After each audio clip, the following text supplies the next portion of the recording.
doctrine la plus prêchée, la plus enseignée de tout Genèse Apocalypse, ce n'est pas le parler en langue, ce n'est pas, d'accord, la prophétie, c'est le retour de Jésus. Et le retour de Jésus, on appelle ça également la parousia. Dis avec moi la parousia. Voilà, c'est comme ça qu'on appelle ça. L'avènement du Seigneur. Et c'est la doctrine la plus enseignée, la plus prêchée, la plus populaire. Je suis en train de dire que lorsque vous prenez Genèse Apocalypse, ce que les différents prophètes ont beaucoup enseigné, c'est le retour de Dieu sur la terre. Et c'est pour ça que l'un des plus anciens prophètes, qu'on appelle Enoch, avait déjà prophétisé la venue du retour de Jésus.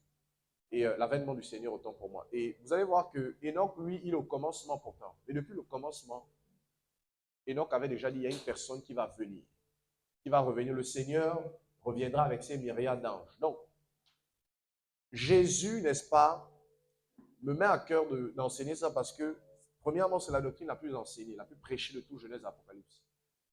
Et pourquoi c'est intéressant? J'ai expliqué ça hier pour ceux qui étaient là.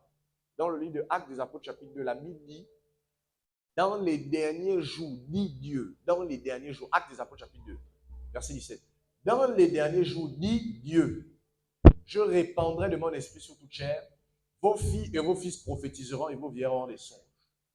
Donc, ce qu'on a appelé l'effusion du Saint-Esprit marque le début de la fin des temps. Donc, la fin des temps a commencé avec la naissance de l'Église. C'est l'Église qui vient commencer, n'est-ce pas, à marquer le début de la fin des temps. Mais avant de commencer à parler de la fin des temps, la dernière fois, nous avons vu ce que c'est les temps des nations. Parce qu'en vérité, fin des temps, avant Acharit ou avant Eschatos en grec, il y a d'abord les temps des nations. Ce sont ces temps des nations qu'on dit ça va prendre fin. Et je vous ai expliqué, comme on va le voir aujourd'hui, une fois que le PowerPoint va passer, vous allez comprendre en fait quand commence la fin des temps. Parce que regardez, l'enseignement sur le retour de Jésus, c'est l'enseignement le plus intellectuel possible. C'est trop, il faut avoir de l'intelligence pour comprendre ça. Regardez, vous allez voir que la plupart des textes qui parlent du retour de Jésus ont attrait à l'intellectualisme. Un exemple, on nous parle de la bête, la marque de la bête. Je ne sais pas si vous avez déjà lu Apocalypse, mais pour ceux qui ont lu, on dit que la bête est un nombre et il faut calculer ça. Vous comprenez? C'est très intellectuel. Ça demande de la sagacité. Lorsqu'on touche les textes qui touchent au temps dernier, il y a des codes. Vous savez pourquoi? Parce que Dieu ne donne pas les choses saintes aux chiens. Dieu savait qu'il devait avoir des francs-maçons, des rosicruciens qui devaient utiliser le manuel de la Bible. Il a codifié ça. On appelle ça les paraboles. Et vous ne pouvez pas comprendre la Bible si l'Esprit de Dieu ne vous ouvre pas l'intelligence. Donc, la doctrine qu'on appelle la parousia, l'avènement du Seigneur, c'est le message le plus intellectuel qui existe sur la terre. Je suis en train de vous dire que même si vous comparez ça à la mathématique, ça dépasse. C'est très, très, très intellectuel. C'est très logique. En fait, moi à l'époque, quand j'ai commencé à être passionné de la fin des temps, j'ai dû me mettre à l'histoire. Ça m'a rendu historien. Ça m'a même rendu archéologue. Parce que ça demande de maîtriser beaucoup de sciences humaines. Parce qu'il y a plein de prophéties qui se sont accomplies. Et si vous ne connaissez pas l'histoire, vous ne pouvez pas démontrer ça. Vous ne pouvez même pas comprendre, d'accord, plusieurs prophéties. Je vous donne un exemple. Dans le livre de Daniel, chapitre 8, Daniel a un ange qui lui rend visite. Et l'ange commence à lui expliquer, je vous assure, hein, dans les moindres détails, étape après étape, des choses qui arriveront à un empire qu'on appelle l'empire gréco-macédonien. Quand je disais ça, je me posais la question, mais comment l'ange lui donne autant de détails? Parce que Daniel a vécu à une époque avant cet empire. Il n'a même pas connu ça. Et l'ange a pris le soin de lui donner de manière détaillée, chronologique, tout ce qui va arriver à l'empire qu'on appelle l'empire gréco-macédonien. Et il va commencer à parler justement du chef de cet empire qu'on appelle Alexandre le Grand. Et il va montrer qu'à la mort d'Alexandre le Grand, l'empire va se diviser en les quatre généraux de Alexandre le Grand. En fait, il va prendre tout le temps pour détailler ça. Et vous savez quoi? L'histoire moderne nous enseigne, n'est-ce pas, la Grèce antique. Ça s'est exactement passé comme Daniel avait prophétisé.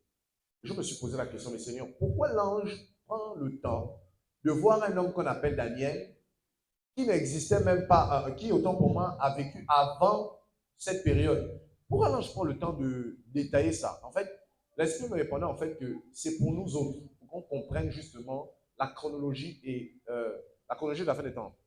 c'est l'enseignement le plus complexe. Et ça demande d'utiliser des outils pour nous permettre de mieux récapituler ça, de mieux comprendre, de mieux cerner.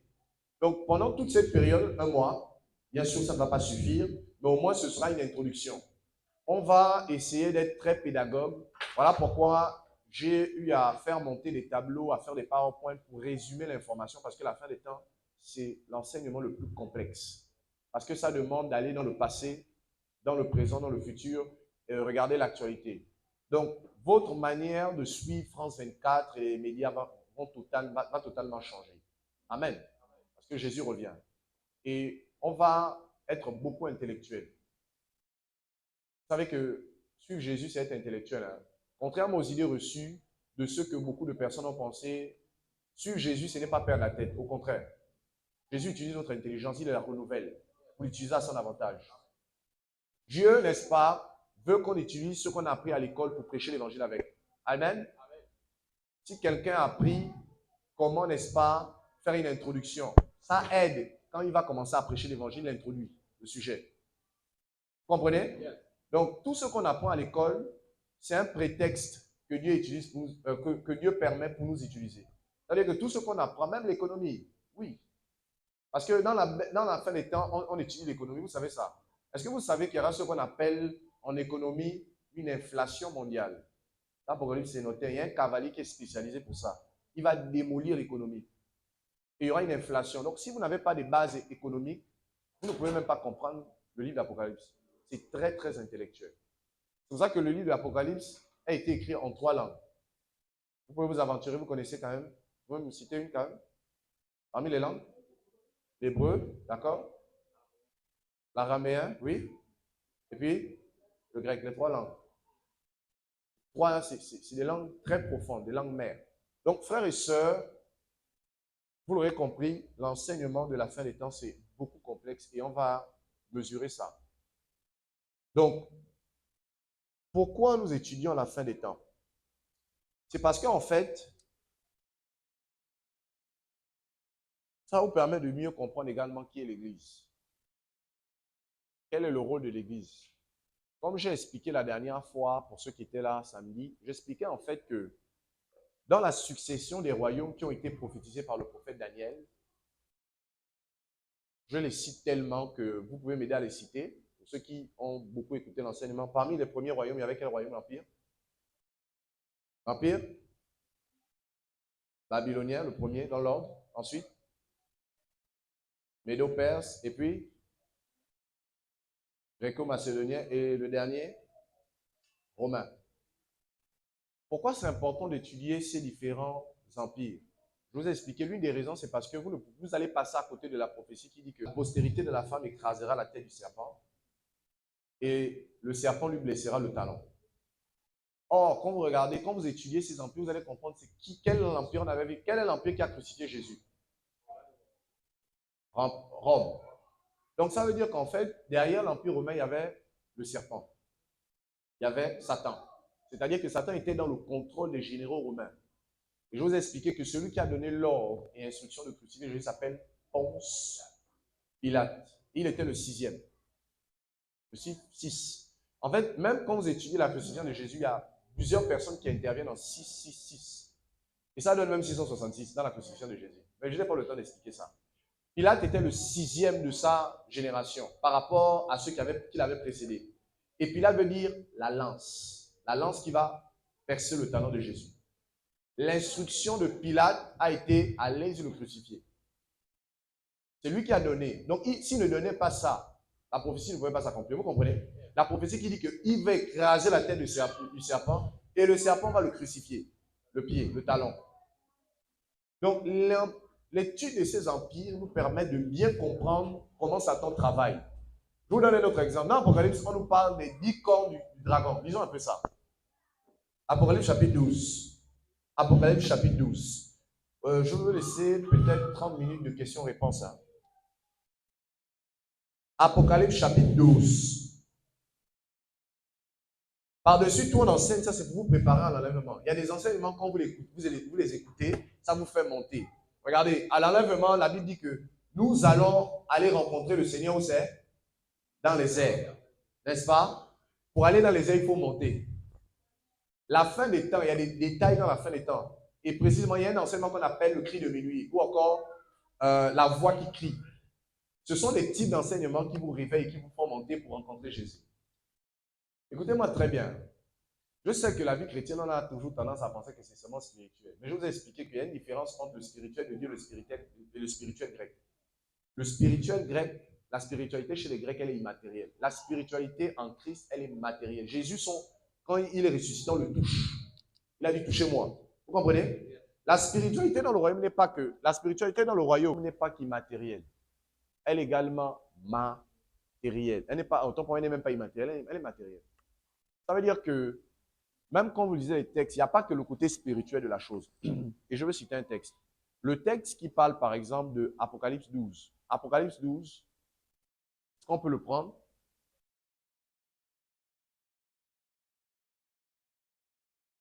Apocalypse chapitre 12. Je veux lire. Un grand signe parut dans le ciel, une femme enveloppée du soleil, la lune sous ses pieds et une couronne de 12 étoiles sur sa tête. Je pense qu'on avait déjà expliqué la femme en question, c'est Israël. Simplement parce qu'en fait, si vous voulez, vous devez faire, pour comprendre certains... Le livre d'Apocalypse, c'est le livre le plus intellectuel de la Bible. Hein. Il est très complexe. Vous ne pouvez pas le comprendre si vous n'avez pas lu de manière générale tous les anciens livres. Et les anciens livres avant Apocalypse vous permettent de bien déchiffrer ce que la femme représente. Un exemple. Ici, on dit que la femme est enveloppée du soleil, la lune, et sous ses pieds, elle a 12 étoiles, n'est-ce pas? Alors, ça fait allusion à un songe que Joseph aussi a fait. Joseph a fait un songe, lui-même il avait interprété. En fait, c'est Joseph qui nous donne de comprendre ça. Joseph a fait un songe où il a vu le soleil, la lune, mais lui, il n'y avait pas 12 étoiles, il y avait 11. Parce que lui, il était la 12e et il était à part. C'était lui l'étoile que les autres vénéraient ou bien les autres se soumettaient. Il a vu le soleil, la lune et les 12 étoiles se prosterner devant lui. Il a partagé à son père. Son père a commencé à dire que quoi? Tu veux que ta mère et moi et tes frères viennent se prosterner devant toi? Et l'interprétation, c'était que Dieu va élever Joseph au point où son père, sa mère vont venir, n'est-ce pas, se prosterner. Mais dans le contexte, se prosterner, c'était venir les sauver de la famine. D'accord? Qu'est-ce qui va se passer? Dieu va élever Joseph en Égypte. Vous vous souvenez de l'histoire? Ses frères vont venir se prosterner devant lui physiquement, hein? Même son père. Parce qu'il était le deuxième après Pharaon. Et c'est lui qui va nourrir sa famille. C'était ce que le songe voulait dire. Maintenant, ce songe ici-là, pas le songe autant pour moi, cette parabole, cette allégorie, parce que c'est Jean qui voit ça. Ici, il y a, au lieu de 11 étoiles, dans le songe de Joseph, il y avait 11 étoiles. Au lieu de 11 étoiles, il y a 12 étoiles. Parce que Joseph, maintenant, lui-même, il est une étoile parmi les 11. Et on dit, la femme est enveloppée du soleil, la lune, des étoiles. Et en fait, ça parle simplement de la nation israélite. Qui a fondé la nation d'Israël? En fait, ça commence avec Abraham, Isaac, mais la nation Israël prend son essor avec Jacob.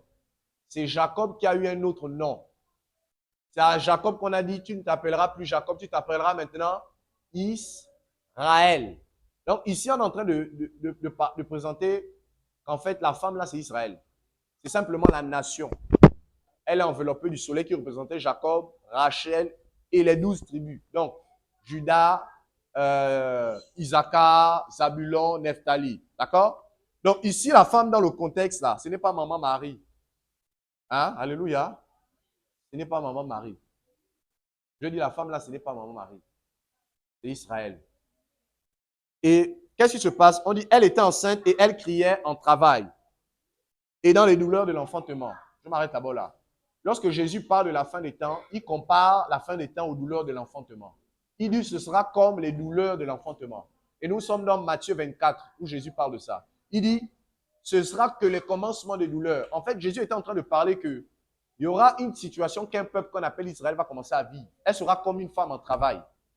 Et actuellement où je vous parle, la nation qu'on appelle la nation juive est comme une femme en travail. Je vais vous expliquer qu'est-ce que ça représente. Ça représente les douleurs. La femme qui est en travail, elle a mal au ventre.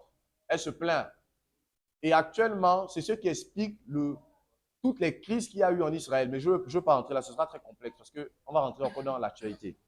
Je reviens à ce que je disais. Donc, elle était en travail. Un autre signe parut, voilà, elle était en travail, en douleur, et elle s'apprêtait à enfanter. D'accord?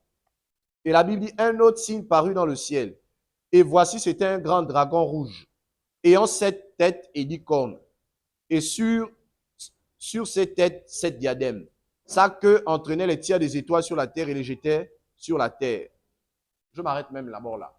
En fait, la plupart d'entre nous, quand on lit ce texte, on voit seulement le côté spirituel. J'aimerais vous dire que, je suis en train d'expliquer la spiritualité, qu'elle n'est pas seulement immatérielle.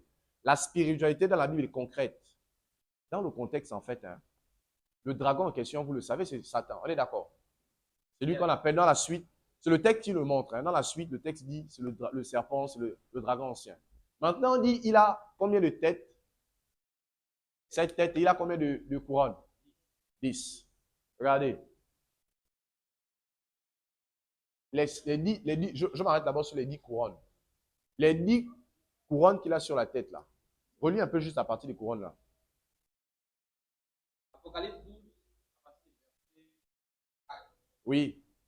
Un autre signe est paru dans le ciel, et voici, c'était un grand dragon rouge, ayant 7 têtes et 10 cornes. Voilà. Et sur ces 7 têtes, 7 diadèmes. Je parle maintenant des 10 cornes. Je voulais parler des 10 cornes. Les 10 cornes là. Vous avez le dragon. Regardez un dragon. Il a 10 cornes. Je suis sûr et je sais que la plupart d'entre vous, quand on voit les cornes là, vous pensez que les cornes là, c'est seulement spirituel. En fait, les cornes là, dans la Bible, ça représente des nations. Dis avec moi des nations. Il y a 10 nations sur lesquelles Satan règne en maître. Est-ce que vous savez ça? C'est ce que le texte dit. La suite le montre. Quand vous lisez Apocalypse 16, 17, vous allez comprendre en fait que les 10 cornes en question, ce sont 10 nations. Et ces 10 nations ont été décrites dans la statuette de Nabuchodonosor qu'on va voir tout à l'heure. Parmi, en fait, à la partie qu'on appelle les 10 orteils. Nabuchodonosor a fait un songe où il a vu des orteils. 5 à gauche, 5 à droite. Ça représente des nations d'Orient, d'Occident qui vont se mélanger, qui vont former une coalition. Et Satan va régner à la tête. En fait, derrière ces nations, il y aura le mal. Satan. Donc, je prends ces exemples pour vous montrer en fait que quand on parle du diable même, il a un QG physique. Ce n'est pas qu'il est seulement dans le deuxième ciel. Regardez, là, il y a une partie visible de Satan qu'on appelle l'antéchrist. L'antéchrist, là, on le touche comme ça. On le touche. C'est comme Jésus qui s'est incarné, vous comprenez? L'antéchrist, c'est une forme d'incarnation de Luciferius. Est-ce que vous comprenez? Et je dis, il est physique. Il est sur la terre déjà. Il y a quelque chose qui l'empêche d'apparaître. Ce n'est pas moi qui le dis. Je n'invente rien. C'est l'apôtre Paul qui explique ça. Il dit qu'il est déjà là. Le ministère de l'iniquité exerce déjà. Mais il y a quelque chose qui le retient. Et ce qui retient l'antéchrist, vous avez compris ce que c'est hier. C'est le Saint-Esprit dans l'Église. Le Saint-Esprit dans l'Église empêche l'antéchrist de paraître. Parce que depuis que le Saint-Esprit est descendu, ça a marqué le début de la fin des temps. Et pour que la fin des temps termine, parce que tant que le Saint-Esprit est là, il ne peut pas venir. Et la fin des temps, autant pour moi, et la dernière semaine de l'année que je vais expliquer tout à l'heure, pour l'instant ça peut être complexe pour vous, ne peut pas avoir lieu. Mais c'est quand le Saint-Esprit va partir qu'à nouveau, la dernière semaine va s'activer. Je vais expliquer ce que tout ça c'est.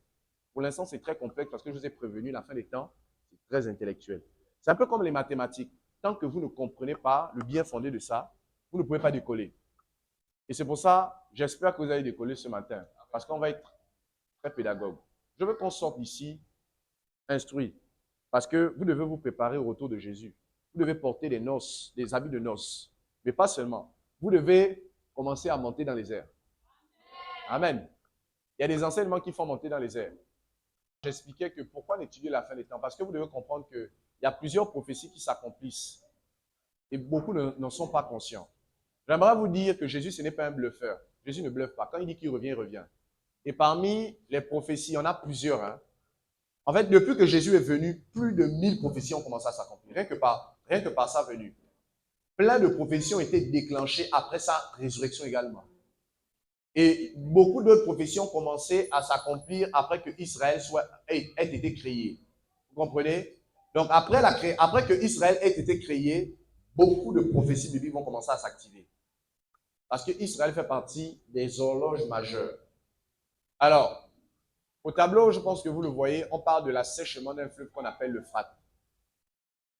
Dans le livre d'Apocalypse, chapitre 16, verset 12, la Bible déclare, le 6e versant sa coupe sur le grand fleuve Euphrate, et son eau tarit, afin que le chemin des rois venant de l'Orient fût préparé. Et dans Apocalypse, chapitre 9, verset 14, la Bible dit, et disons au 6e ange qui avait la trompette, délie les 4 anges qui sont sur le grand fleuve, le fleuve Euphrate. Les 4 anges qui étaient prêts pour l'heure, le jour, le mois, l'année, furent déliés. Et qu'ils tuassent le tiers des hommes. Le nombre des cavaliers de l'armée était 2 myriades de myriades. Et j'entendis le nom. Alors, ce texte qui paraît loin, on a l'impression que quand on lit ça, c'est quelque chose de la science-fiction. Ce n'est pas la science-fiction. Il y a un fleuve dont on parle, un des 4 fleuves de la Bible, de Genèse. Pour savoir là où était le jardin d'Éden, on peut savoir un peu. Hein. Je dis, on peut connaître un peu la zone. Parce que les 4 fleuves qu'on cite, là où Éden était, ce sont des fleuves qui sont au Proche-Orient. C'est pour ça, au Proche-Orient, peut-être pour certains qui font suivre l'actualité, vous allez comprendre pourquoi ils sont extrêmement riches. Vous avez entendu parler de Dubaï? Vous avez entendu parler des Émirats, Qatar? Tout ça, c'était là où se trouvait Éden. Vous savez pourquoi? Parce que les fleuves qu'on nous cite sont toujours là-bas. L'Irak fait partie des pays aussi qui a beaucoup de pétrole. Ils sont pauvres simplement, c'est parce qu'on les a assiégés, ils ont eu beaucoup de guerres. C'est là où il y avait Bagdad dans l'Irak. Babylone, autant pour moi. Babylone. Bagdad. Donc, le jardin d'Éden se trouvait dans la zone qu'on appelle le Proche-Orient. Il y avait l'Euphrate, le Tigre, ce qu'on appelait la Mésopotamie, pays en 2 fleuves. C'est une zone très riche, même jusqu'à présent. Donc, il y avait l'Euphrate, il y avait le Tigre, il y avait l'Idékel, c'est même le Tigre, il y avait plutôt le Pichon, et puis il y avait le Gihon. Et le Gihon se trouvait en Israël, c'était un fleuve souterrain.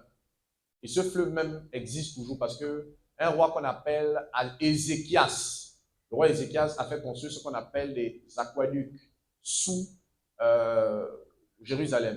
Donc, il y avait 4 fleuves. Et ce fleuve se trouvait, à cause de la géographie, se trouvait dans ce qu'on appelle le Proche-Orient. Le jardin d'Éden, ce n'était pas en Afrique centrale. Alléluia. Et l'arbre de la connaissance du bien et du mal, ce n'est pas l'iboga. Arrêtons ça. Je connais ça. Il y a trop de théories. Les kémites, c'est des menteurs. L'orgueil parce qu'on est noir, on veut maintenant africaniser Jésus. Jésus n'était pas un noir. Il a dit le salut vient des Juifs. Les Juifs ne sont pas noirs. Alléluia. Ah. Donc les Juifs, ils sont mat. Ils ne sont pas noirs. Ce n'est pas aussi des Occidentaux. Le salut ne vient pas des Français. Ça vient des Juifs. Voilà pourquoi moi, quand j'ai des débats avec les gens, ils viennent me dire, c'est les Blancs. Je dis, ce n'est pas les Blancs. Ce sont les Juifs. Arrête-moi ça. Et ils me regardent, ils gonflent les yeux. Parce qu'en vérité, le salut vient des Juifs. C'est Jésus qui a expliqué ça à la femme samaritaine. Ça ne vient pas des Occidentaux. Vous avez un débat avec les gens qui vous disent, c'est les Blancs qui ont apporté ça. Dites-leur, hein, ce n'est pas les Blancs. Le salut vient des Juifs. Et les Africains étaient les premiers chrétiens avant même les Occidentaux, l'eunuque éthiopien. En fait, l'évangile a commencé à bombarder l'Afrique du Nord, l'Égypte, l'Éthiopie, la sirène, qu'on appelle la sirène, c'est la Libye. Tous ces pays ont commencé à être évangélisés. L'eunuque éthiopien, il a rencontré un disciple de Jésus qu'on appelle Philippe. Il est reparti en Éthiopie, il a mené le feu. Avant que la France ne reçoive le réveil. Donc en fait, l'Afrique a reçu le feu du réveil, a reçu l'évangile avant même les autres. Voilà pourquoi il y a un pays qu'on n'a pas colonisé, vous le connaissez, l'Éthiopie. Parce qu'ils avaient déjà Jésus. C'était impossible qu'on les colonise. On a colonisé tous les pays qui n'avaient pas Jésus, on les a colonisés. Mais l'Éthiopie avait déjà Jésus. On n'a pas pu les dompter. Ils ont vaincu les Italiens. Les Italiens ont voulu essayer. Ils ont renversé. Donc, cette prophétie sur l'assèchement de l'Euphrate, vous allez comprendre que ça a commencé à s'accomplir. On nous dit que dans l'Apocalypse, des rois vont. Il y a des anges là-bas qu'on appelle les anges déchus. Ils ne font pas partie des anges qui ont suivi Satan. Eux là, ils sont violents. Ils sont extrêmement violents. Regardez, Dieu était obligé de les enchaîner parce que si on les lâche, ils vont détruire tout le monde. Satan l'a lâché, il ne détruit pas tout le monde. Eux là, certains théologiens disent qu'ils sont tellement violents qu'on était obligé de les mangamer sous un fleuve qu'on appelle le Frat. Ils sont enchaînés. Interdiction de sortir. Et ils ne font pas partie des anges qui ont suivi Satan, mais ils font partie des anges qui ont chuté au temps de Noé, qui ont fait les enfants avec les femmes. Ça a donné les géants, ça a donné les bêtes. Il y a des bêtes qui existent sur la terre, je vais revenir sur ça. Ça a donné des chimères, ça a donné des monstres, d'accord? Des dinosaures. C'était l'issue des anges et les humains. Ça donnait des bêtes comme les centaures, les sagittaires. Et Dieu devait enlever cette race-là. Et cette race est en train de revenir, parce que la Bible dit que dans les derniers temps, les étoiles vont tomber du ciel. Et ces étoiles-là, ce sont des démons. Ils tombent dans les zones, ils couchent avec des femmes. Ça donne des démons qui apparaissent, qui se présentent pour Dieu, ou bien ils viennent amener les mouvements LGBT. Ils sont nombreux. Hein? On va parler de ça aussi. Alors, cette prophétie est en train de s'accomplir. Donc, ce n'est pas un canular. Jésus revient. Cette prophétie en cours d'accomplissement. L'Euphrate, plus de 70% de ses eaux. Je suis très sérieux. Hein? Là, on est intellectuel. On prend la stat. Plus de 70% des eaux de l'Euphrate ont été asséchées. Et pour accomplir cette prophétie, parce que c'était une vieille prophétie, elle n'est pas encore totalement accomplie. Mais nous voyons comment les eaux de l'Euphrate, comme ici, c'est devenu sec. Ici, c'est devenu sec. D'accord? Ce sont des zones qui ont asséché totalement. D'accord? Et pour accomplir cette prophétie, j'expliquais hier qu'il y a un président turc qui va venir au pouvoir et il va décider de construire, contrairement à la volonté de ses partenaires, ses autres présidents, contrairement à la volonté, n'est-ce pas, des autres présidents de la région, parce que vous savez, quand il y a un fleuve qui traverse les pays en commun, il y a comme une gestion commune. Par exemple, vous avez entendu parler du Nil? Le Nil traverse plusieurs pays, l'Éthiopie, l'Égypte, le Soudan, d'accord? Et ces pays sont obligés de s'entendre parce que c'est de l'eau potable. On détourne ces eaux-là, c'est de l'eau douce, ce n'est pas de l'eau de mer. Donc, ils sont obligés de s'entendre, même quand ils veulent faire des barrages, de peur que plusieurs ne se retrouvent avec pas des eaux. Par exemple, si quelqu'un commence à construire un barrage, ça va détourner les eaux. Et lui, le président turc, puisque sa nation était un peu plus puissante que les autres, il ne va pas consulter les autres. Quand je parle des autres, je parle de la Syrie. Parce que l'Euphrate traverse la Syrie. Quand je parle des autres, je parle de l'Irak, je parle de l'Iran, je parle de l'Arménie. Il ne va pas les consulter. Le président turc, comme en amont, ça prend sa source là-bas, il va décider de construire un barrage qu'on appelle le barrage Atatürk, ici. C'est très intellectuel. Il va construire le barrage Atatürk en 1990. En tout cas, dans les années 90, 93. Et quand il va construire ça, vous savez quoi? Un barrage, ça avale les eaux. Et ça détourne les eaux pour créer l'électricité. Parce qu'on fait tourner les turbines. Et ça va détourner les eaux. Et ça va créer une grosse sécheresse. Donc, pour accomplir la prophétie biblique, le barrage Atatürk, un super barrage, va détourner les eaux. Et la prophétie va commencer à s'accomplir. Ça veut dire quoi? Quand vous allez voir le fleuve Euphrate sécher totalement, sachez qu'il y a des anges qui vont sortir de là-bas. Et ils vont commencer à faire la guerre, selon Apocalypse 9. C'est pour ça, j'expliquais que ce n'est pas étonnant que toutes ces régions, vous n'avez pas remarqué qu'il y a des guerres là-bas. L'État islamique, vous connaissez? C'est dans cette zone-là qu'ils émergent. Où je vous parle, il y a une guerre qui est encore déclenchée en Syrie. Après qu'on a enlevé Bachar al-Assad, la guerre encore a déclenché. Ils ont fait là-bas peut-être 2 mois. Mais comme le nouveau président, là, c'était un espion, c'était un ancien de Al-Qaïda, voilà, et l'État islamique en même temps, c'est la confusion. Hein. Un gars qu'on a combattu, il reprend encore le pouvoir. C'est un gars de l'État islamique et de Al-Qaïda. Et il a commencé encore à vouloir faire les hostilités en Israël. Et là, Israël lui a déclaré la guerre. Ils vont bientôt l'éliminer.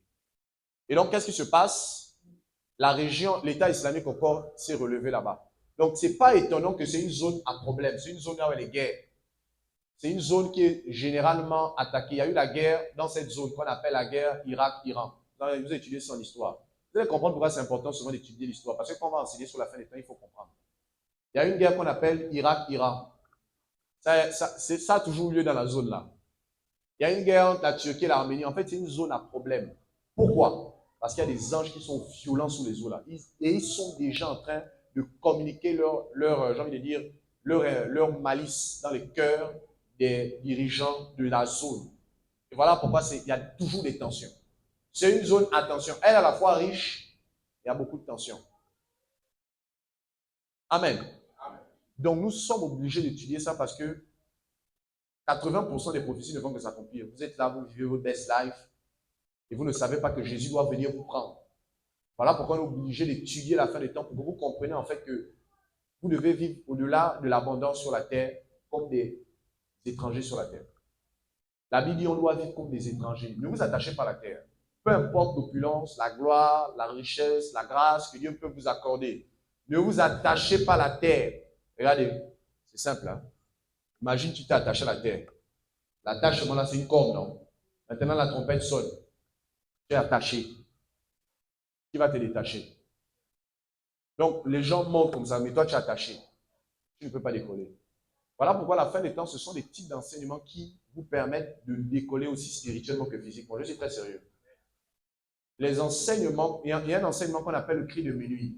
C'est un type de message qui te permet de décoller spirituellement comme physiquement. Les gens ne me croient pas quand je dis ça. Tu as entendu parler d'Enoch? Tu as entendu parler d'Élie? Ce sont deux prototypes de prophètes qui sont montés physiquement. J'ai prévenu que la spiritualité n'est pas que physique. Elle n'est pas que spirituelle autant pour elle, ou également physique. Les prophètes qu'on appelle Élie et Élisée, ils ne sont pas montés dans l'esprit. Jamais de la vie. On les a vus monter comme ça. Oublie l'école.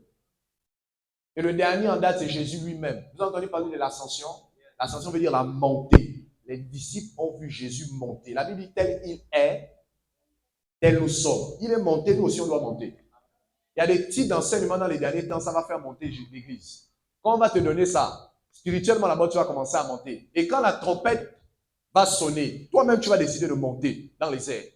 Je vous assure, je suis très sérieux. Élie savait à quel moment il devait. En fait, c'est parce qu'on a une approche des Écritures, souvent, j'ai envie de dire, avec les lunettes religieuses. On se dit que Jésus, là, c'est seulement tu viens, la foi, il ne faut pas embêter les gens. La foi est violente. La foi est concrète. Il y a des raisons même pour lesquelles on peut expliquer pourquoi on adore Jésus. Elle n'est pas que. Je veux dire, la foi ne se résume pas simplement à croire seulement. Sinon, la Bible ne devait pas dire offrez vos corps en sacrifice. Ce qui sera de votre part un culte raisonnable. Il y a la raison dans la foi. Raisonnable, logikos, c'est ce que ça veut dire. Il y a une logique pour laquelle on adore Jésus. Vous comprenez? Donc, il y a des enseignements qui font monter aussi spirituellement. Mais là, on est là-bas dans le cadre spirituel. Ça va, vous allez monter. C'est-à-dire que c'est un type d'enseignement qui va élever votre esprit et qui va rabaisser votre chair. Parce que la chair doit être méprisée. Enfin, je parle du côté négatif. Ça ne veut pas dire que tu dois t'habiller avec les vieilles babouches au nom de la simplicité. Je suis saint. Avec un vieux polo déchiré. J'aime le Seigneur, je suis saint. Je n'aime pas la terre. Il ne faut pas faire ça. Alléluia. Voilà. Gaston, tu peux nous aider. Tout le long de ce mois, on va étudier premièrement qu'est-ce que la fin des temps. On a beaucoup étudié ça déjà. On va définir les expressions qui renvoient à la fin des temps, la mauvaise conception de la fin des temps, quand commence la fin des temps. En vérité, on est même déjà là. Voilà. Et j'explique. En premier, quand on va voir la deuxième partie de quand commence la fin des temps, on va commencer à voir le rejet d'Israël, les nations auxquelles Dieu accorde la domination. Et on va voir quels sont les signes imminents de la fin des temps ou de la dernière heure. Parce que la fin des temps, ça s'appelle également la dernière heure. Jean nous le dit. Jean dit, écoutez mes petits enfants, nous sommes à la dernière heure. La dernière heure avant le jour, c'est quelle heure? Nous sommes à 5 heures du matin. 6 heures, c'est le jour où Jésus va revenir. Spirituellement parlant, nous sommes dans la nuit. Vous savez ça? L'apôtre Paul, dans Romains 13, dit, la nuit est avancée. Le jour approche. Revêtez-vous des armes de la lumière. D'accord? Dépouillez-vous des œufs des ténèbres et revêtez-vous des armes de la lumière. Donc, dans l'horloge de Dieu, on a déjà dépassé largement minuit. Il est 5 heures. Bientôt le jour. Nous sommes à la dernière heure. Jean chapitre 2 le dit. Ensuite, on va voir également les horloges. Et on va voir, n'est-ce pas? On va voir les 3 horloges. Voilà, c'est ce qu'on va voir pour cette étude-là. Mais sinon, c'est plus profond que ça. C'est beaucoup, très, très profond. Et bientôt, je vais m'arrêter parce que je vais prendre quelques questions. Gaston, tu peux nous appeler sur l'image. Alors, la fin des temps. La fin des temps. La fin des temps commence par ça, le temps des nations. Je vais vous expliquer ça. Zap sur l'image qui arrive. On va aller très vite. Voilà. La fin des temps commence par ce qu'on appelle la captivité babylonienne. Dis avec moi la captivité babylonienne. Alors, c'est très vague pour plusieurs d'entre vous parce qu'il faut que j'explique ça. Dans le livre de Deutéronome, Dieu avait prévu de faire de Israël la nation messianique, un royaume de sacrificateurs. C'est-à-dire que c'était une nation qui était censée apporter la lumière. Si vous voulez, le modèle de Dieu, c'était que c'est par la nation juive que tout le monde se convertit. Parce qu'il voulait faire de toute cette nation, pas seulement la nation, pas seulement les Lévites, je veux dire toute la nation, toutes les 12 tribus. Ça devait être des sacrificateurs. Vous comprenez? toute la nation juive devait être une nation de sacrificateurs. Et on va prendre quelques textes. Et Dieu, n'est-ce pas, va implémenter justement toute son administration. Il va demander à Moïse de construire un tabernacle, etc. Le but, à la base, c'était que toutes les 12 tribus soient une nation de sacrificateurs. Donc, comme vous le savez, à cause de multiples et des sempiternels désobéissants, Dieu va décider simplement de donner cette sacrificature aux Lévites. Et à partir de là, le temple va être construit, plusieurs choses vont être faites. Mais néanmoins, son plan de vouloir utiliser Israël pour sauver les nations demeurait. Et pour la petite histoire, si vous voulez bien comprendre ça, lisez Deutéronome 27 et Deutéronome 28 et Deutéronome 29. Alors, dans Deutéronome 27, 28, autant pour moi, et 29, c'est ce qui explique ce que je suis en train de dire. Dans ces détails là-bas. Dieu dit que si tu m'obéis, c'est Dieu qui dit ça à Israël, si tu m'obéis et si tu marches selon mes voies, tu seras la tête et non la queue. Tu seras la tête des nations. Sur le plan économique, tu seras en haut. Tu ne seras jamais en bas.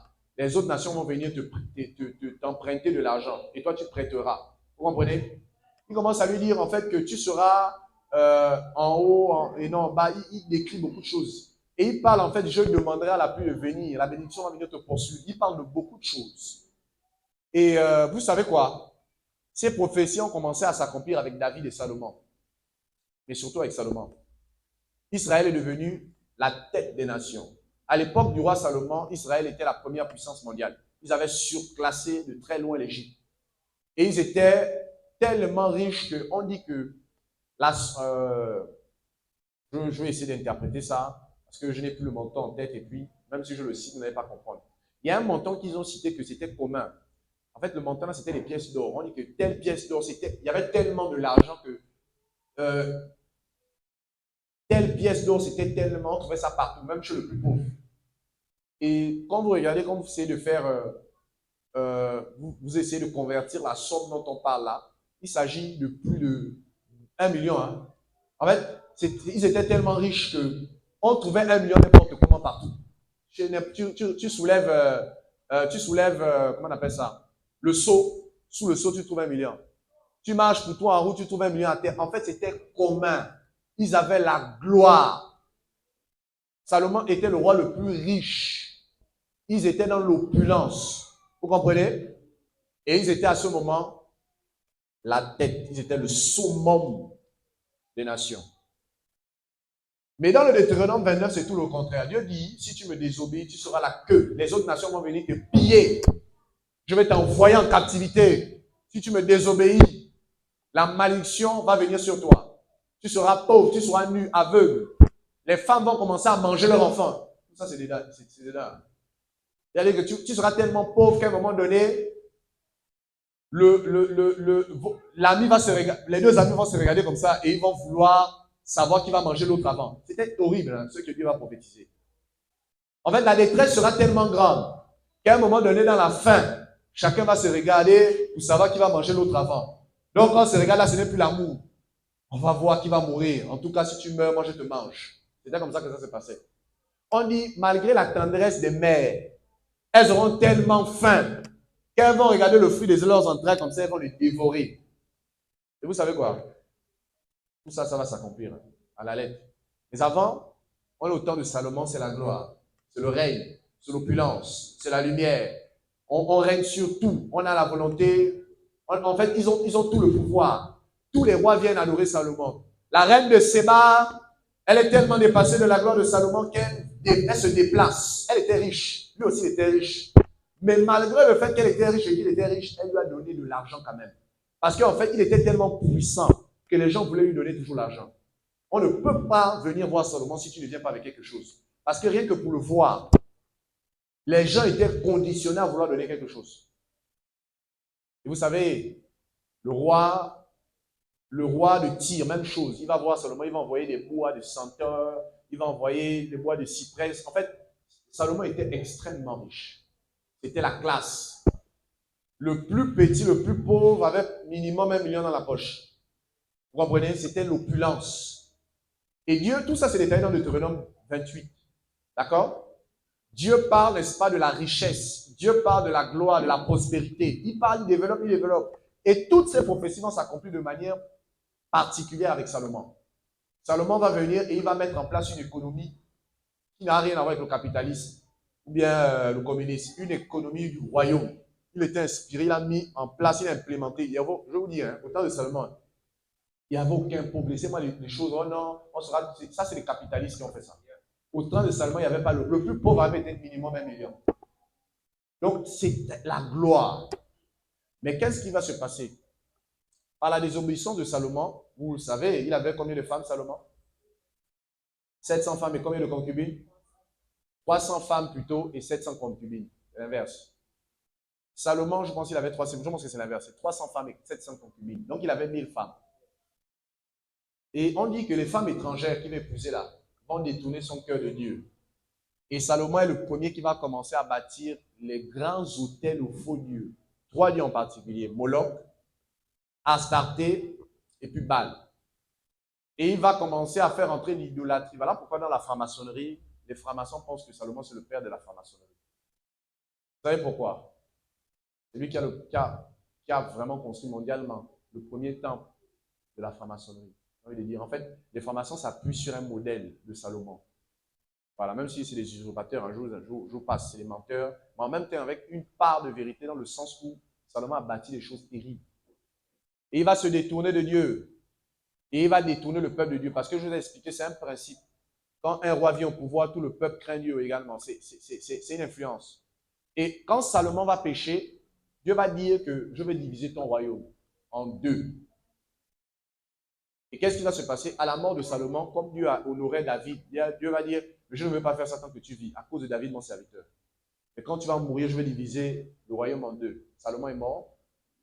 C'est ce qu'on a appelé le schisme en Israël, la division du royaume d'Israël en 2, avec 10 tribus au nord et 2 tribus au sud. Et qu'est-ce qui se passe? Les tribus du nord, les 10 tribus, qu'on a appelé même les 10 tribus perdues, même si elles ne sont pas vraiment perdues, les 10 tribus perdues d'Israël, d'accord? Eux, ils vont commencer à pécher avant les autres. Il n'y aura que des rois impies, il y aura Akab, il y aura tous les rois méchants du monde entier là-bas. Et ils vont implémenter beaucoup de méchanceté. Vous avez entendu parler de Jézabel? Elle était au royaume du nord. Donc c'est elle qui va implémenter, elle va venir, une agent du diable. Et elle va également réussir à infiltrer maintenant le sud. Donc la chute va commencer au nord. Ils avaient des systèmes un peu qui ressemblent aujourd'hui. Quand ils arrivent dans un peuple pour tuer la culture du peuple, pour ne plus que le peuple se relève, ils récupèrent tout le peuple, ils les déplacent, ils les envoient dans un autre pays. Et ils prennent la population d'un autre pays, ils les envoient maintenant là où le peuple était. Et c'est ce qu'ils vont faire. Ils vont remplacer la population israélienne et ils vont, n'est-ce pas, mélanger la population. En fait, ils vont laisser que les pauvres du pays, ils vont faire sortir les cerveaux. Vous avez entendu parler de l'immigration choisie? Là, on ne s'en met pas à ça. Là où on récupère tous nos intellectuels, c'est très démoniaque. C'est pour détruire une nation. Tous les cerveaux là, on les récupère. Et puis, aucun cerveau ne revient. Si vous aimez votre pays, il faut revenir quand vous faites des études. Oui, il faut revenir. Celui qui a commencé à faire ça, c'était Saint-Kérib. Il enlève les cerveaux et il laisse les pauvres du pays. Il laisse les gens qui sont sans instruction. Et le texte de la Bible précise, hein. Et vous savez quoi? Il va les mélanger avec les peuples de Babylone. Et c'est ce qui va donner les Samaritains. Vous avez entendu parler des Samaritains? C'est ça. Les Samaritains vont naître à partir de 795, là-bas, 727. C'est là où les Samaritains vont commencer à naître. Ils vont mélanger Dieu et puis Babylone. Voilà pourquoi les Samaritains étaient mélangés. C'était les Juifs mélangés aux Babyloniens. Ensuite, ça ne va pas s'arrêter là. Quelques temps plus tard, une autre nation puissante qu'on appelle Babylone. Parce qu'à l'époque, c'était le royaume d'Assyrie, Sankérib. Maintenant, Babylone. Donc, le nord déjà va être éteint. Il n'y avait plus personne là-bas. Dieu va les déporter. Maintenant, il restait un royaume qu'on appelle le royaume de Judée. C'est ce qui va donner les Juifs plus tard. Parce que le mot juif vient de Judée. Et c'est à partir de la dernière Israël, en vérité, le véritable peuple d'Israël se trouvait maintenant dans le royaume du sud. Et il y avait encore l'intégrité. C'est là où il y avait les rois les plus intègres même. Les rois comme Josias, comme Ézéchias, ce sont des rois intègres. Comme Josaphat, qui ne sortait que de là-bas. C'était des rois différents. Mais malgré ça, ils n'ont pas su léguer un héritage à leurs enfants. Et leurs enfants vont se détourner de Yahweh. Et qu'est-ce qui va se créer? Dieu va utiliser un prophète qu'on appelle Jérémie. Et je vous explique ça en même temps pour comprendre le prophétique. Hein. Dieu va utiliser un prophète qu'on appelle Jérémie. Dieu va le susciter. En fait, le prophétique, à la base, c'était pour amener les gens qui s'égaraient. Et Dieu a commencé à envoyer les prophètes. Dieu va envoyer le prophète Jérémie, va prophétiser que si vous là, vous ne vous repentez pas, vous suivez les idoles, Dieu va vous faire la même chose qu'il a fait au royaume du Nord. Vous allez être balancé en captivité et il va donner maintenant la royauté aux nations. Dieu a plusieurs fois prophétisé ça. Par l'entremise de Jérémie. Dans Jérémie 31, c'est précisé. Et en fait, je saute. Dans 2 Chroniques, c'est précisé. Et ils ne vont pas s'écouter. Dieu va leur envoyer beaucoup de prophètes qui vont commencer à prophétiser chacun à leur tour. Que repentez-vous. Si vous ne vous repentez pas, toute la supériorité, là, Dieu va la donner aux nations païennes. Et vous serez la queue, vous serez la risée. On va vous piller. L'étranger va régner sur vous. Il va commencer à parler de beaucoup de prophéties. Vous serez emmenés en captivité. Vous n'allez pas jouir de votre pays. Vous allez planter des vignes, mais d'autres vont manger à votre place. Vous allez avoir des fiancés, mais d'autres vont les marier. Donc, il va commencer à prophétiser beaucoup de choses. Et vous savez quoi? L'homme était tué. Ils ne vont rien écouter.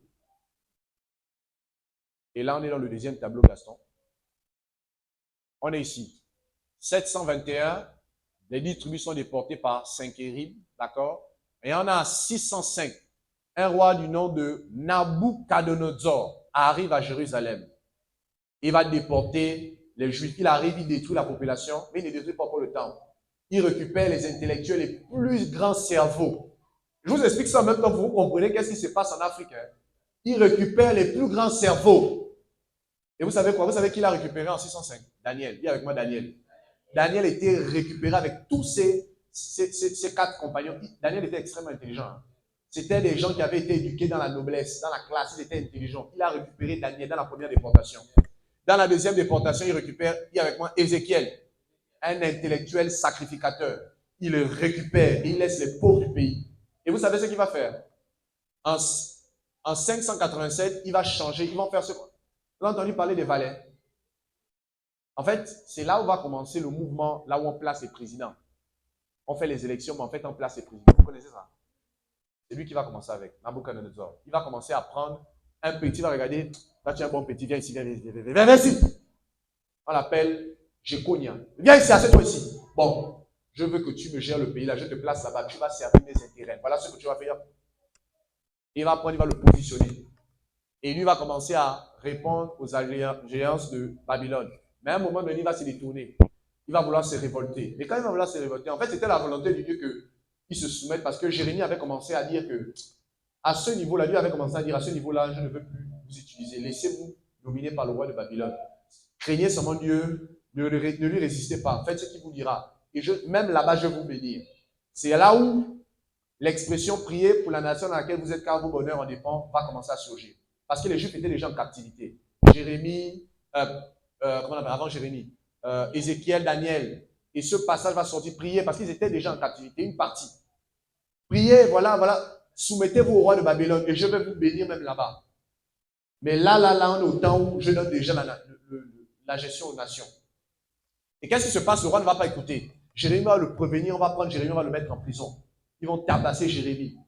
Et Jérémie va dire qu'on va te tuer, on va te crever les yeux, il va commencer à prophétiser. Et qu'est-ce qui va se passer?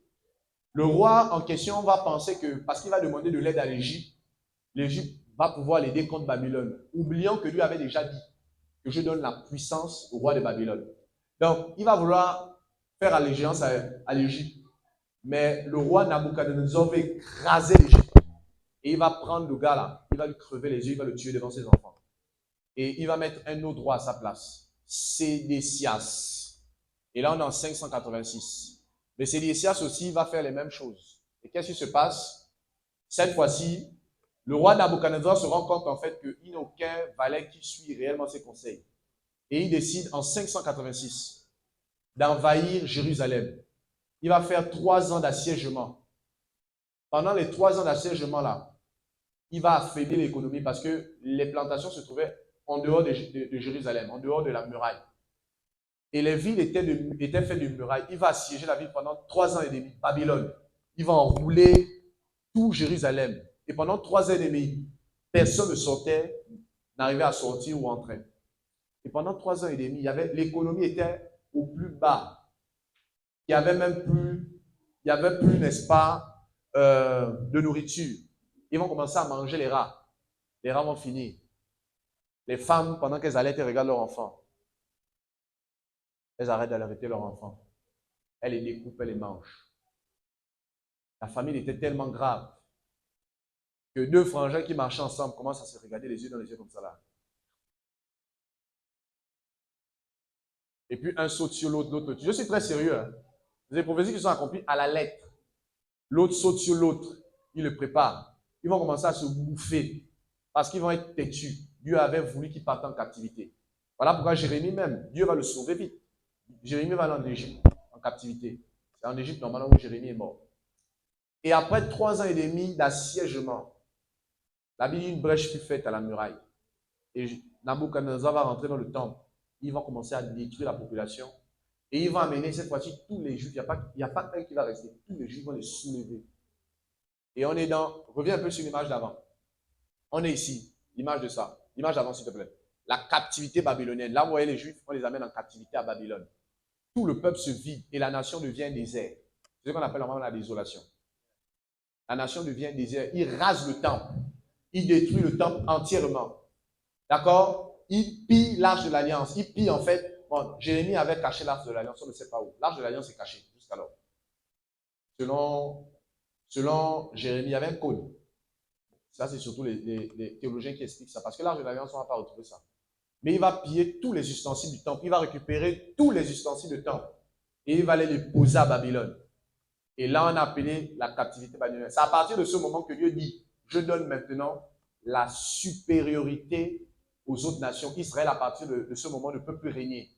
C'est ce qu'on appelle le début des temps des nations. Les appuis sur l'image, qui commence précisément en 586. D'accord? On est ici, 3e déportation. Le temps des nations, retenez-le, ça commence en 586 avec la 3e déportation de Babylone à Jérusalem. Et c'est à partir de là que ce temps commence. Et vous savez quoi? Jérémie avait prévu que les Juifs fassent 70 ans. Dis avec moi 70 ans. En Israël. Jérémie avait prévu que les Juifs fassent 70 ans à Babylone. La captivité devait durer 70 ans. C'est très mathématique. Hein. Tu veux, hein? 70 ans, c'est ici. La captivité devait durer 70 ans. Et vous avez un intellectuel qu'on appelle Daniel, qui arrive à la 70e semaine, il commence à regarder, dans les prophéties doivent s'accomplir par étudier Jérémie. Quand il étudie Jérémie, il se rend compte que, oh, mais on est déjà arrivé à 70 ans. Et vous savez ce que Daniel fait? Il rentre dans le jeûne de la prière de 21 jours. Dis avec moi 21 jours. 21 jours. Daniel le sage, il commence à prier. Il y a un ange qui lui apparaît. Et il dit en fait que depuis que tu priais là même, je suis venu avec la réponse, mais j'ai été combattu par le prince de Perse.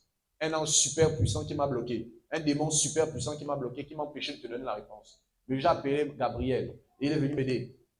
Et plus tard, le même ange explique, peut-être pas le même ange, un autre ange, Gabriel, explique, n'est-ce pas, à Daniel que, parce que Daniel va consulter, va dire que je ne comprends pas, Seigneur, tu nous avais dit, il va citer toutes les prophéties de Deutéronome. Si vous lisez la lecture de Daniel, il va citer Deutéronome, il va dire que tu avais dit que si on désobéit, tu vas nous envoyer en captivité, l'étranger va dominer sur nous, tu vas nous piller, tu vas faire ceci, Seigneur, nous nous repentons. Tu avais dit que ça devait durer 70 ans, il prie. Et là, l'ange dit en fait que, effectivement, les 70 ans sont finis, il y a un autre roi qui va venir, qu'on appelle le prince, qu'on appelle le roi de Perse. Mais tu dois comprendre maintenant que voici ce que Dieu a dit. Et là, on est dans Daniel 9. Est-ce qu'on peut prendre Daniel 9, verset 24 à 27, rapidement?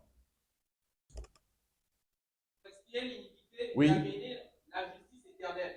Jésus, quand il est venu, il a dit, n'est-ce pas, que le Saint-Esprit vous convaincra de péché, le jugement. Non, vous citez mal. Quand le Saint-Esprit sera venu vous convaincre, il convaincra le monde en ce qui concerne le péché, la justice et le jugement. Vous comprenez? Donc, il explique que l'Esprit de Dieu, quand il va venir, va apporter une certaine justice.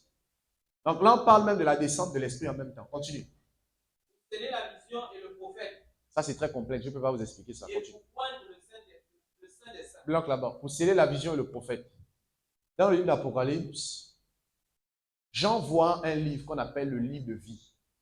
Le livre de vie, c'est un livre qui parle du début de la création jusqu'à la fin. Vous êtes à l'intérieur. Ils sont en train de te dire même ta vie que tu dois mener à Babanda, où tu seras riche. C'est dans le livre là en question. La vie que tu dois mener, où tu dois dire Papa! Et les gens, les délivrances, les fous tombent, ils se relèvent guéris. Alléluia, Jésus m'a guéri. Ça se trouve dans le livre là. Jean a pleuré parce qu'il n'arrivait pas à comprendre. Personne n'arrivait à ouvrir le livre. Un vieillard dit calme-toi, petit. La nuit a vaincu. Donc le livre là, c'est le livre. En fait, c'est la vision là. On est dans le livre, on est dans le livre à 7 sous. On suit, mais c'est très complexe. Sache-le donc, et Oui. comprends. Oui. Depuis le moment où la parole a été annoncée, que Jérusalem sera rebâtie jusqu'à loin, au conducteur, il y a 7 semaines. Ok, bloc là-bas. Alors, depuis que la parole était annoncée que Jérusalem sera rebâtie. Alors, le prophète Ésaïe, avec moi Ésaïe, 200 ans avant qu'un roi qu'on appelle Cyrus arrive, il va prophétiser que mon serviteur Cyrus, je vais l'utiliser, il va rebâtir ma maison. Mon serviteur Cyrus prophétise ça à 2 reprises. Ensuite, Jérémie revient. Jérémie, c'est 150 ans avant Cyrus. Il prophétise aussi la même chose. Cyrus va rebâtir le temple. Cyrus va rebâtir le temple. Je vous parle, Cyrus n'existe même pas. On les prenait pour les dingues. Il prophétise sur quelqu'un qui n'existe pas. Il dit avec moi la prophétie biblique est précise. 200 ans après, Ésaïe, 150 ans après, également, Jérémie, un homme apparaît qu'on appelle Cyrus le Grand. L'histoire parle beaucoup de lui. Et il apparaît, et la Bible dit que le Saint-Esprit va venir sur lui et va lui dire, construis-moi le temple de Jérusalem. Il va entendre ça. Et il va se lever, il va dire, moi, Cyrus, je reconnais que le Dieu des dieux, c'est le véritable. Je décide que son temple soit rebâti. Et là, on est en 538. Ça, c'est l'histoire qui nous enseigne ça aussi. Hein. Je vous ai dit que la prophétie biblique fait étudier l'histoire. On est en 538. Cyrus fait un arrêt, on appelle un arrêté, pour faire construire le temple. Et l'édit de Cyrus, on peut le prendre, lit Esdras chapitre 1.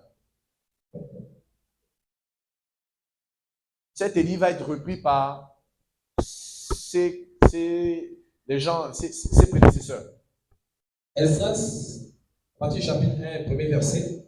La première année de Cyrus, oui, roi de Perse, oui, afin que s'accomplisse la parole de l'Éternel prononcée par la bouche de Jérémie. L'Éternel réveilla l'esprit de Cyrus, roi de Perse, qui fit faire de vive voix et par écrit cette publication dans tout son royaume. Ainsi parle Cyrus, roi des Perses. L'Éternel, le Dieu des cieux, m'a donné tous les royaumes de la terre et il m'a commandé de lui bâtir une maison à Jérusalem en Juda. Amen. Est-ce qu'on peut acclamer pour la parole de Dieu qui s'est accomplie en Jérémie?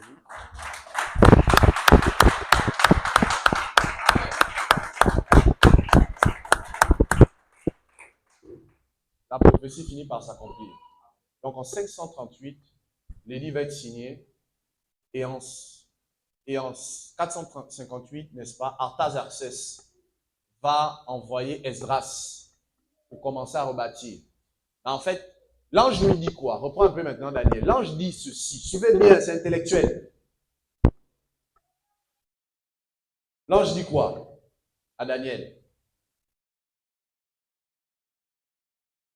Daniel 9 à partir du verset 25.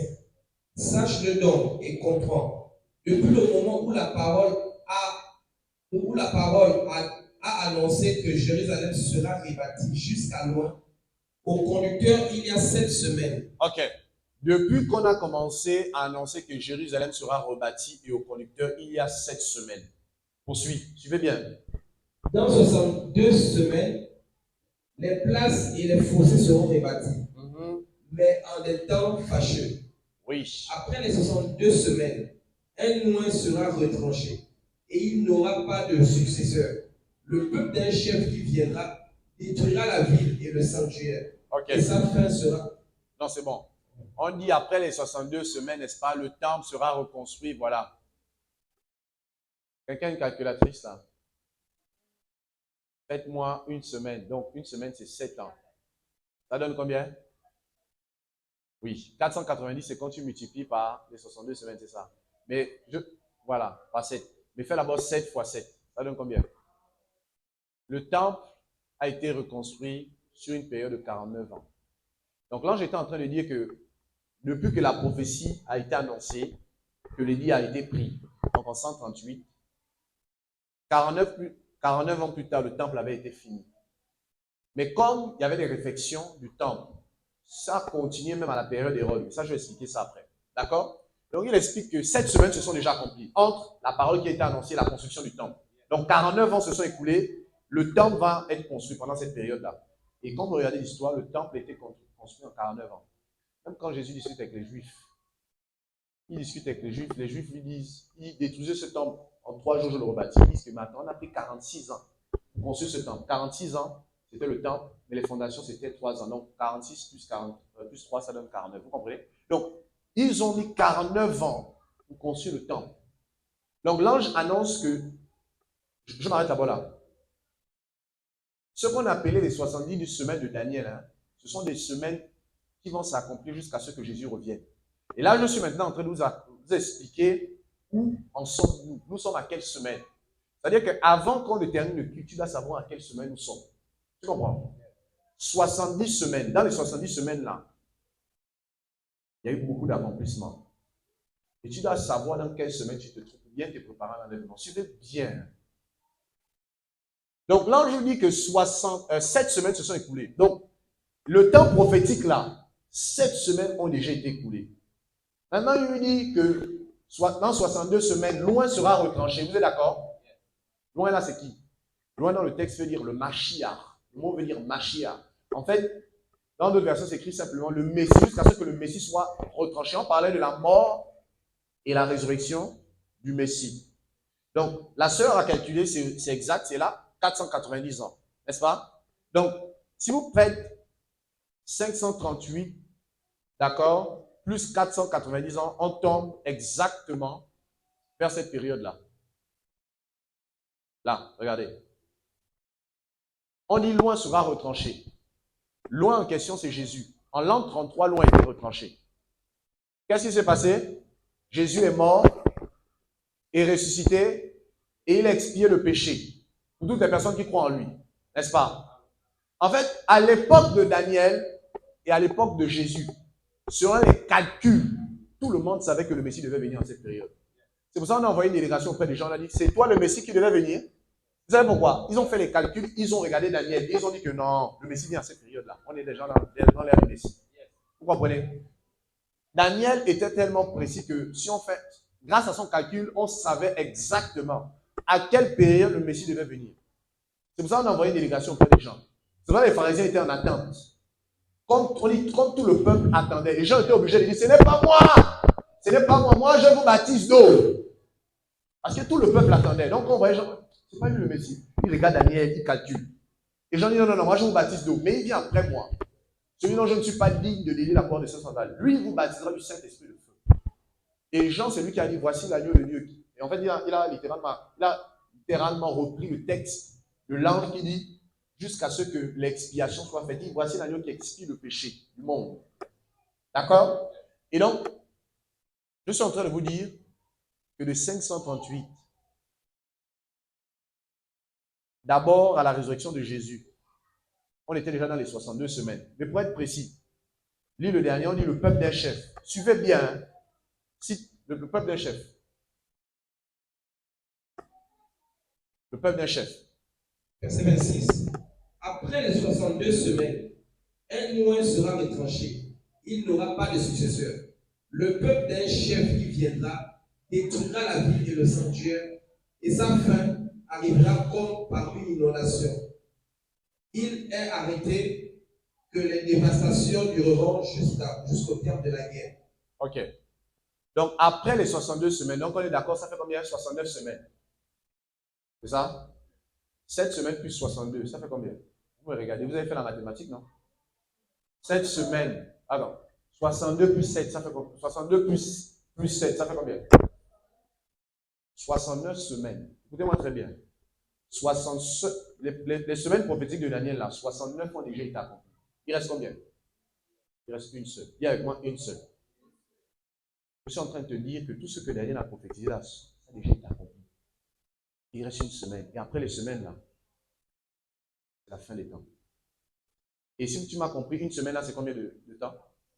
7 ans. Après 7 ans, c'est fini. Mais je ne parle pas de 7 ans à partir de maintenant. Suivez-moi. Ne me faites pas dire ce que je n'ai pas dit. Suivez bien. Donc, qui comprend d'abord? Donc, ici, on dit le peuple d'un chef. C'est qui le peuple d'un chef? En fait, ici, il parle de la prophétie qui parlait de la destruction de Jérusalem après encore la construction du temple. En l'an 70, l'empereur Vespasien envoie son fils qu'on appelle Titus faire mater la rébellion juive. Il arrive à Jérusalem. Il commence à assiéger la ville. Les zélotes commencent à vouloir le repousser. La guerre dure. Il y a une grande guerre qui commence à durer. Et au bout de l'an 70, il réussit à pénétrer la ville de Jérusalem. Il tue tous les Juifs. Il rase la ville. Et il récupère, il brûle le temple fond, l'or coule à l'intérieur des fondations du temple et il rase le temple.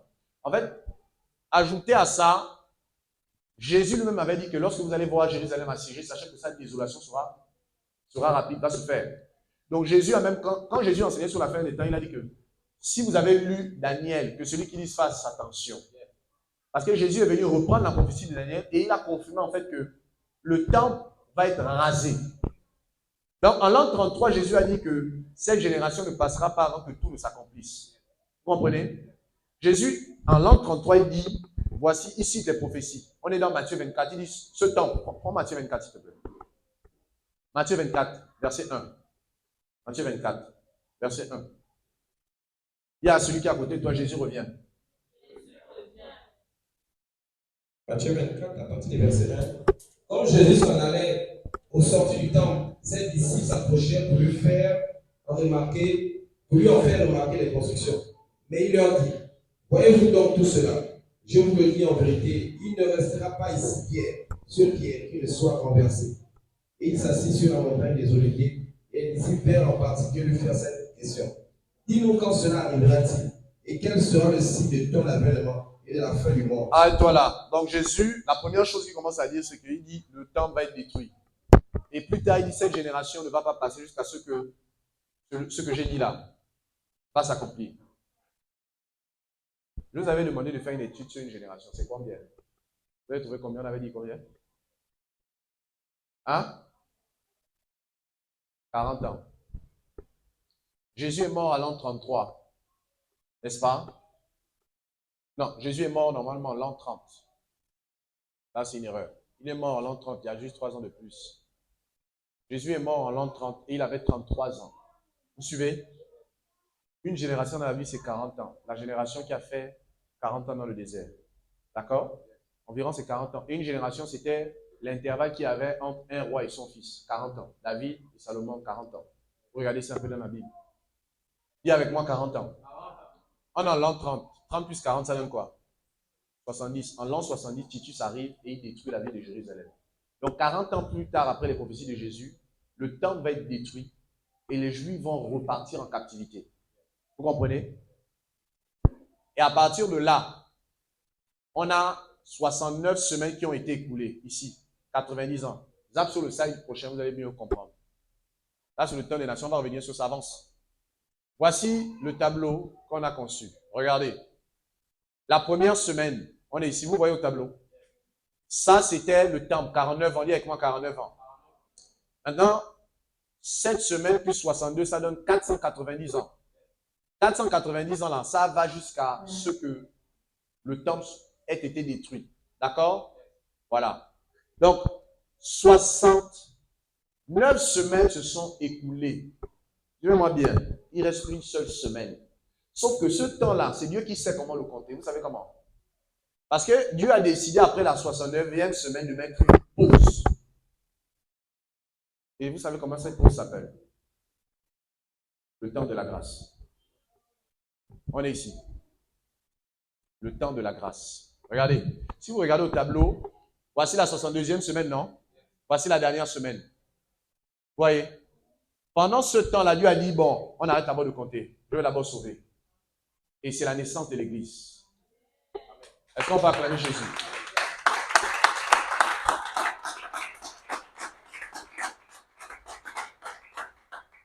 Et là, on a l'apôtre Paul qui nous explique que ce mystère, Daniel n'avait pas vu. Mystère caché de toute éternité. L'Église. Daniel n'avait pas vu ça. Quand l'ange lui expliquait, l'ange avait dit, petit, toi, on ne te demande pas ça. Même l'ange ne connaissait pas. Et Dieu dit, bon, je vais accorder, il cherchait à qui accorder la révélation. Il arrive, il dit, ok, Paul, viens, va me suivre dans la ville qu'on appelle Va au mont Sinaï, je vais te donner une révélation. Et Paul arrive au mont Sinaï, il fait des temps de jeûne là-bas. Ce moment ne compte plus. On ne va pas d'abord compter la dernière semaine. Je vais d'abord sauver. C'est ce qu'on appelle le temps de la grâce. Et l'église est née précisément ici, là. 3 jours après la résurrection, 10 jours après la résurrection de Jésus, le Saint-Esprit descend. Lis Actes des Apôtres, chapitre 2. Là, je vous expliquais pendant 90 ans le temps des nations. Pendant la période de 538, je vous expliquais le temps des nations. Maintenant, on est sur quand commence la fin des temps. Actes chapitre 2, verset 17. Ou bien verset 15 même, je ne sais pas. 15 à 17. Acte 2, à partir du verset 15. Ces gens ne sont pas ivres, Oui. comme vous le supposez. Car c'est la 3e heure du jour. Il est 9 heures du matin, il ne peut pas boire. Mais c'est ici ce qui a été dit par le prophète Joël. Oui. Dans les derniers jours, oui. Dieu, je répandrai de mon esprit. On s'arrête même là. C'est bon. Dieu dit. En fait, Pierre est là, il est en train. Les gens sont en train de se moquer des gens qui reçoivent le Saint-Esprit par la langue Shkapalantali. Et les gens sont en train de se moquer, ils se moquent. Et puis là, l'apôtre Pierre prend la parole, il explique que non, attention. Attention. Ils n'ont pas. Là, il est 9 heures du matin. Vous savez que dans notre culture, on ne boit pas à 9 heures du matin. Bon, au Gabon, on boit à 9 heures. Mais là-bas, ils ne buvaient pas à 9 heures. Et dans notre culture ici, vous savez que 9 heures du matin, on ne boit pas. C'est même interdit.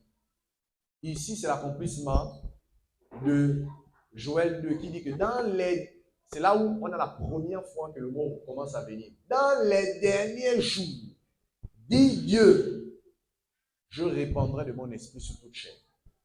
Ça veut dire que les derniers jours commencent avec la naissance de l'Église. Quand l'Église naît là, Satan en colère. Vous savez pourquoi? Parce qu'il se rend compte que je n'ai plus le temps. Les derniers jours commencent avec la naissance de l'Église. Depuis que l'Église est née, on a marqué la période des derniers jours. Vous comprenez? Et ça va terminer par l'enlèvement de l'Église. Donc les derniers jours sont marqués par la naissance de l'Église sur la terre. Vous savez pourquoi? En fait, en bon français, on appelle ça l'interrègne. Dis avec moi l'interrègne. J'avais expliqué ça hier. C'est une forme de soft power. Regardez. Si vous regardez la prophétie de Daniel, qu'est-ce que Daniel disait? Quand Daniel a prophétisé sur les royaumes, il a vu quoi? Une pierre qui se détache et qui vient frapper. Vous vous rappelez de la pierre? Et qui devient un royaume. En fait, la pierre qui s'est détachée, elle a commencé à frapper la statuette. Mais elle n'a pas encore commencé à l'écraser. Elle a frappé la statuette pour d'abord créer son royaume qu'on appelle l'Église. Pendant la période de la naissance de l'Église, là, Dieu décide de pénétrer Babylone et de sauver les gens pour qu'ils soient.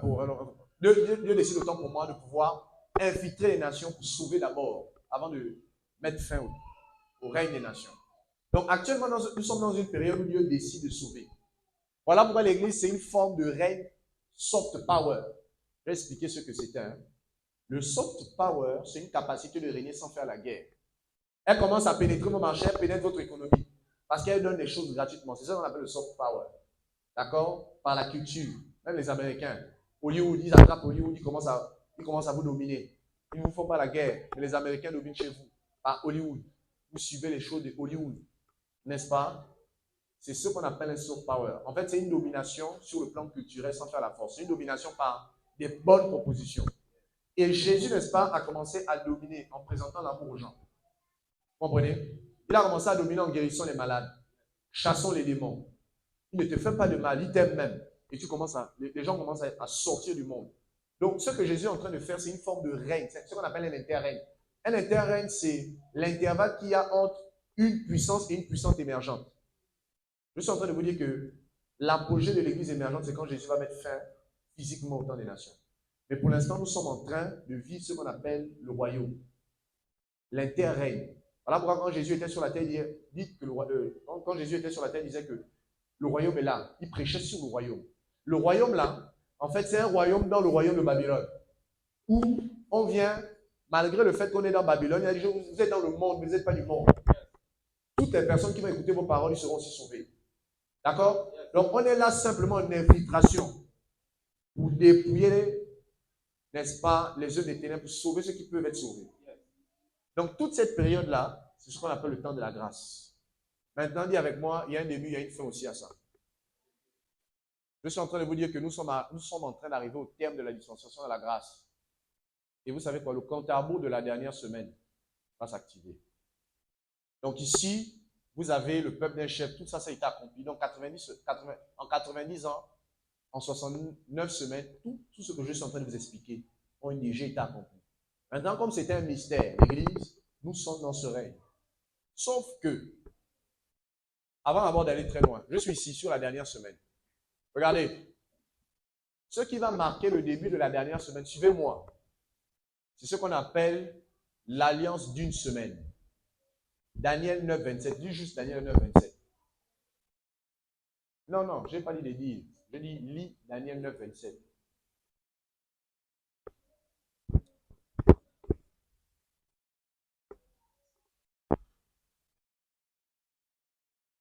Daniel 9 à partir du verset 27.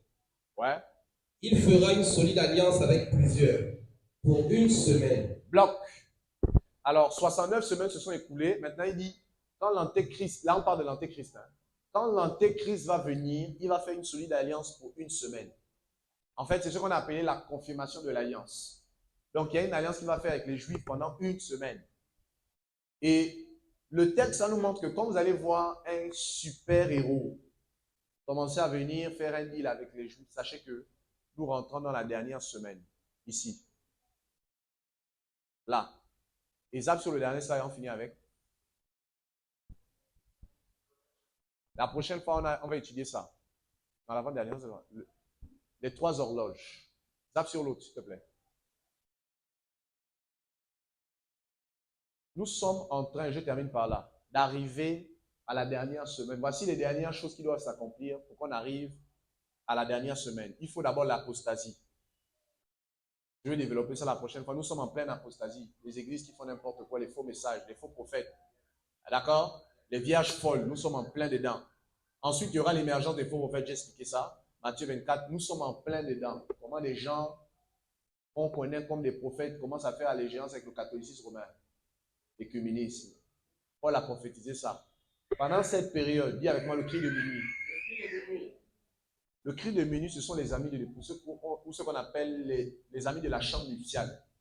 Lorsque Jésus était sur la terre, les disciples vont venir le voir, ils vont dire que pourquoi tes disciples jeûnent alors que pourquoi autant pour moi les disciples de Jean-Baptiste et les pharisiens jeûnent, mais toi tes disciples ne jeûnent pas. Jésus leur répond en leur disant, est-ce que pendant que l'époux est là, les amis de l'époux peuvent s'affliger? Ou encore les amis de la chambre nuptiale. C'est eux qui doivent crier pour dire que l'époux est là. Et nous sommes déjà ici, là.